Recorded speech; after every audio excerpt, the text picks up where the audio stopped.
ඔය ෆෝන් එකකින් දවසට පැය භාගයක් හරි ධර්ම දේශනාවක් අහන්න. හැබැයි විහිළු තහළු නෙවෙයි, කුණුහරුප නෙවෙයි, ඕපදූප නෙවෙයි, ඇද කුද නෙවෙයි, තමා හැදෙන බණ. බුදුරජාණන් වහන්සේට පහදින බණ. ධර්මයේ වටිනාකම තේරෙන බණ. මහරහතන් වහන්සේලාගේ ගුණ කියන බණ. සෑය බෝධිය ගැන පැහැදිලි නැති වෙන බණ. සිල් රකින්න හිතෙන බණ. සංසාරේ බය ඇති වෙන බණ.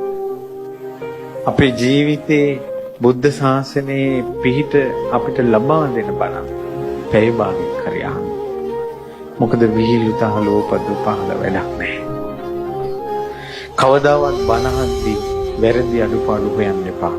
කාගේ හරි බණක් අහද්දී ඒක වැරදි වගේ තේරෙනවා නම් හොඳම දේ ආය අහන්න නැති එක. මිසක් වැරදි කිය බැන බැන යන්න එපා. මේ ලෝකේ බණ උනත් වැරද්දට කියන එක නෙවෙයි පුදුමේ. හරියට බණ ටිකක් අහන්න ලැබෙන එක තමයි පුදුමේ.